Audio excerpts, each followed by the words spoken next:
Hello students, welcome you all to our Bangla school. কি অবস্থা সবার? ভালো আছো নিশ্চয়। তোমাদের জন্য যে সন্ধি যে সিরিজটা চালু করেছিলাম, সেইখানে আমরা স্বরসন্ধি ব্যঞ্জন সন্ধি পার হয়ে এখন চলে এসেছি বিসর্গ সন্ধি। তো বিসর্গ সন্ধি যাদের বুঝতে কষ্ট হয় তারা কিন্তু আজকে ক্লাসটা অবশ্যই দেখবে, এবং আজকে প্রথম ক্লাস, এরপরে আরো 3টা বা 4টা ক্লাস আসবে, তোমরা দেখতে পাবে। তো এটা আমার ইউটিউব চ্যানেল বাংলা স্কুল। যারা সাবস্ক্রাইব করনি করে ফেলবে, আর যারা করেছো তাদেরকে স্যালুট, ধন্যবাদ। আচ্ছা, দেখো আমরা বিসর্গ সন্ধি শুরু করি, চলো। দেখো, বিসর্গ সন্ধিটা মূলত একটা বিসর্গের খেলা, তাই না? দ্য গেমস অফ বিসর্গ। কিরকম, যে বিসর্গ সন্ধিটা কয় ভাবে হয়? দুই ভাবে, একটা হলো স্বজাত, একটা রজাত। এটা মূলত সংস্কৃত সন্ধি থেকে এসেছে, সংস্কৃত ভাষা থেকে বা সন্ধি থেকে। তো সেখান থেকে আমরা দুই রকম পেয়েছি, একটা হলো স্বজাত আর একটা রজাত। এগুলো কি জিনিস, এগুলো পরে বুঝতে পারবা। আর আরেকটা সমস্যাটা হয় যে বিসর্গ সন্ধি বা চেনার উপায়, সেটা হলো একটা ওকার হয়, একটা র হয় রেপ, আর যে কোনো একটা স হয়। কিরকম, যে ওই যে বিসর্গটা থাকে, ধরো এই বিসর্গটা, এই যে এই বিসর্গটা, এই বিসর্গটা কি হয়, একটা চেঞ্জ হয়ে যায়। বিসর্গটা চেঞ্জ হয়ে কি হয়, ওকার হইতে পারে, র হইতে পারে, রেপ হইতে পারে, দন্ত স হতে পারে, মূর্ধন্য স হতে পারে, পেট কাটা বলি আমরা, তালব্য স হইতে পারে, এর যে কোনো একটা হইতে পারে। এখন কখন কোনটা হবে, এইটা জানাটা ইম্পর্টেন্ট। তুমি যদি এটা জানতে পারো যে বিসর্গ সন্ধিটা কখন ওকার হচ্ছে, কখন র হচ্ছে, কখন রেপ হচ্ছে, কখন স হচ্ছে, তালব্য স হতে পারে, মূর্ধন্য স হতে পারে, দন্ত স হতে পারে, এইটা যখন জানবে তখনই তোমার জন্য বিসর্গ সন্ধিটা একদমই সহজ হয়ে যাবে। আর এটা জানার জন্য আগের ক্লাসেও দেখিয়েছিলাম যে আহ একটা বর্গীয় ধ্বনির লিস্ট আছে আমাদের। ক, ক বর্গীয়, চ বর্গীয়, ট বর্গীয়, ত বর্গীয়, প বর্গীয়। মূলত এর পরে যে 5টা লেটার থাকে বা বর্ণ থাকে, ওইগুলা নিয়েই একটা বর্গ।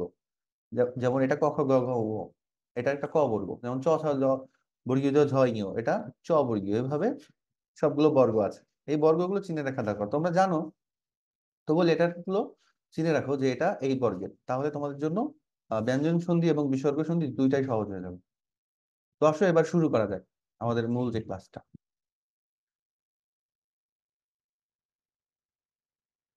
দেখো, এখানে বলছে যে স্বজাত, স্বজাত বিসর্গের সাথে যখন বর্গের, বর্গ মানে কি, এই যে এইটা, এইটা, এই বর্গের তৃতীয়, চতুর্থ বা পঞ্চম যে কোনো একটা থাকবে, তখন সেটা ওকার হয়ে যাবে।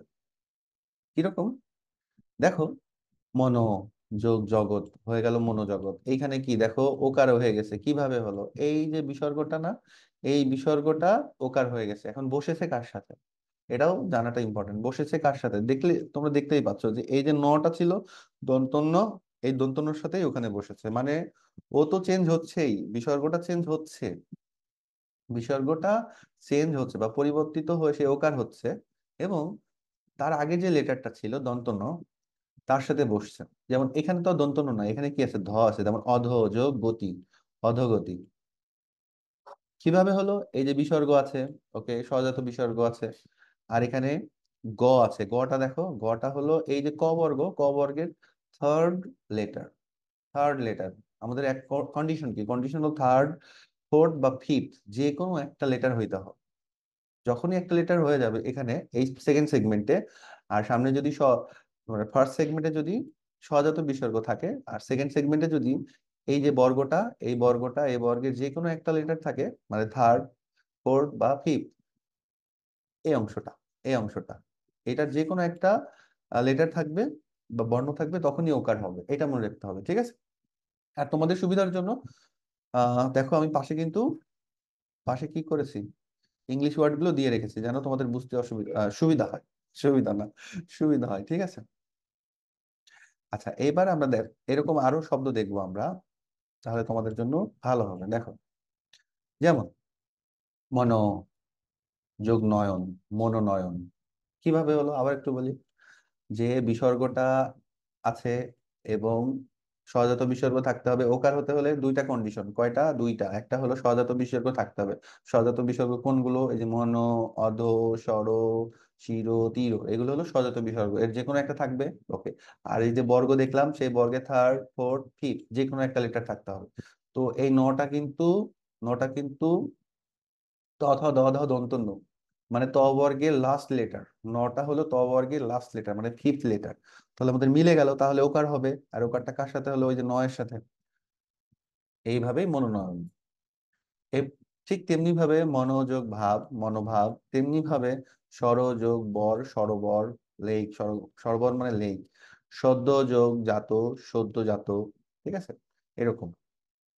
তোমরা একটা জিনিস খেয়াল করেছো যে আমি শুধু কিন্তু মানে যেটা আগেও বলেছি, বলি যে আরেকবার, সেটা হলো সন্ধি পাঠতে হলো দুইটা জিনিস দরকার তোমাদের, বিশেষ করে ইংলিশ মিডিয়ামে যারা পড়ো। দুইটা জিনিস, একটা হলো রুলস, একটা হলো রুলস, আগেও বলেছি, আবার বলি তাহলে ভালো হবে। রুলস, আর একটা হলো মিনিং। MINING, মনে করো মিনিং। ঠিক আছে? একটা রুলস আর একটা মিনিং। যেহেতু তোমরা অনেকেই আছো যে ওয়ার্ড বুঝতে পারো না, বাংলা ওয়ার্ড, সেক্ষেত্রে তোমাদের কি করতে হবে? রুলস এর পাশাপাশি মিনিং গুলো যদি জানতে পারো, সেই জন্য এখানে ইংলিশ যে ওয়ার্ড গুলো তোমাদের জন্য দিয়ে রেখেছি। ঠিক আছে? তাহলে তোমাদের জন্য এটা খুবই সহজ হয়ে যাবে। আর যে বিষয়টা আমি বলতে চাচ্ছিলাম তখন, সেটা হলো অ্যালিটারেশন। এইখানে একটা অ্যালিটারেশন আছে, বইয়ে দেখবা যে বইয়ে দেখবা যে এই রুলস গুলাই, এই ওয়ার্ড গুলো বিভিন্ন রুলস আকারে, মানে মেইন রুলসটা ঠিক থাকে, তার রুলস এর মধ্যে রুলস থাকে, এক কথায় রুলস এর মধ্যেও রুলস থাকে, এবং সেটা তোমাদের বুঝতে কঠিন হয়ে যায়।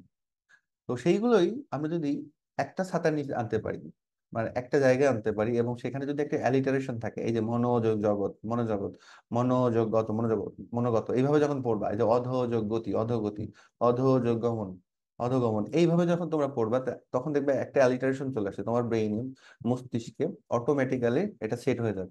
তো রুলস তো তোমরা জানবাই, পাশাপাশি যদি এইভাবে অ্যালিটারেশন করে পড়তে পারো, তোমাদের জন্য এটা আরো বেশি সহজ হবে। এখন আমরা দেখি পরের গুলা দেখবো আরো। দেখো, আমি সব দেখাচ্ছি না বা সব বলছি না, তোমরা দেখে নিও। আর কারো যদি এটা পিডিএফটা দরকার হয় আমাকে বলতে পারো, আমি পিডিএফ দিয়ে দিব। যেমন দেখো, বয়োযোগ জ্যেষ্ঠ, বয়োজ্যেষ্ঠ, বয়োজ্যেষ্ঠ মানে এল্ডার্স। তারপর ত্রয়োযোগ দশ, ত্রয়োদশ, 13, তাই না? তারপর তপোবন যোগ বন, তপোবন। হারমিটেজ, এটা ইংলিশ ওয়ার্ডটাও কঠিন। হারমিটেজ হলো যেখানে আগের দিনের যে মানুষগুলো ছিল, মানে আগের দিনের এরকম অনেক সন্ন্যাসী, মঙ্ক, ওরা ছিল না, ওরা কিন্তু বনে গিয়ে ওরা তপস্যা করতো, ধ্যান করতো, মেডিটেট করতো। তো এরকম একটা বন, সেটা মনে করো তপবন নামে পরিচিত। যেমন তিরোযোগ ধাম, তিরোধাম। তিরোধান মানে ডিজেপিয়ার, অদৃশ্য হয়ে যাওয়া, আবার death, death of great person, হঠাৎ করে তাদের মৃত্যুকে তিরোধান বলে। যেমন, আর এরকম সহজ কি আছে? ইতো যোগ মধ্যে, ইতো মধ্যে মানে অলরেডি। তারপর সদ্য যোগ মুক্ত, সদ্য মুক্ত, নিউলি রিলিজড। তো ওকারের ওকারের আরেকটা রুলস আছে, খুবই সহজ এটার মতোই। সেটা হলো যে এরকম সজাত বিসর্গ থাকতে হবে, সজাত বিসর্গ থাকতে হবে। আরেকটা হলো উন্তুজ, উন্তুজ র ল, উন্তুজ র ল আর হ, যে কোনো একটা থাকতে হবে। এইগুলা কিন্তু একটা অন্তুস্থ ধ্বনি, হ্যাঁ, এগুলো অন্তুস্থ ধ্বনি, মনে রাখবে, অন্তুস্থ ধ্বনি অথবা হ, এর যে কোনো একটা হতে হবে। আর একটা হলো সজাত বিসর্গ। আর এখানে অন্তুস্থ, আহ উন্তুজ র ল হ, যে কোনো একটা থাকলে আবারও ওকার হবে। যেমন ওইখানে ছিল কি, ওইখানে ছিল সজাত বিসর্গ, এখানেও আছে সজাত বিসর্গ। ওইখানে ছিল যে যে কোনো বর্গের থার্ড, ফোর্থ বা ফিফথ যে কোনো একটা লেটার। আর এখানে কি আছে? উন্তুজ র ল। এই তিনটা হলো, এই তিনটা হলো অন্তুস্থ লেটার। আর হ, যে কোনো একটা থাকতে হবে, হয় এটা আর এটার সাথে যে কোনো একটা, এটা তাহলে আবার ওকার হবে। ওকার হওয়ার এই দুইটাই রুলস, সেটা দেখো কিরকম, যে মনোযোগ যোগ, মনোযোগ। এখানেও একই রকম, যে এই যে বিসর্গ আগের যে লেটারটা ছিল ওইটার সাথেই বসবে, এবং বাকি যে অংশটুকু ওটা বসে পড়বে। এখানে দেখো রম, এখানে রম আছে, এখানে রম আছে, হর আছে, হর আছে, হরণ আছে, হরণ আছে, তাই না? এখানে দেখো হিত আছে, হিত আছে। ঘটনা কি এখানে? মূল ঘটনায় যে মনোযোগ হর, মনোহর। এই যে এই নয়ের সাথে এই বিসর্গটা, এই বিসর্গ নয়ের সাথেই ওকার হচ্ছে, মনোহর। মনোহর মানে কি? প্লেজেন্ট। আবার এটা দেখায় যশ যোগ লাভ, যশ লাভ। এই যে তালব্যস্যা, দেখো এখানে তালব্যস্যা ছিল, এই বিসর্গটা কিন্তু ওই তালব্যস্যার সাথেই ওকার হচ্ছে, আর বাকিটুকু বসে পড়ছে। যশ লাভ মানে গেইনিং ফেইম। তো ওকার, এই যে ওকার হয়, বিসর্গ সন্ধিত ওকার হয়, মূলত এই দুইটা রুলসই আছে। ঠিক আছে? ওকার হওয়ার এই দুইটা রুলস আছে। আর এছাড়া বাকি যেগুলো থাকলো, র, রে, ঠিক আছে, র, রে, তারপর তিনটা এইগুলোর আলাদা আলাদা আলাদা রুলস আছে, সেগুলো আমরা দেখতে পাবো পরবর্তী ক্লাসগুলোতে।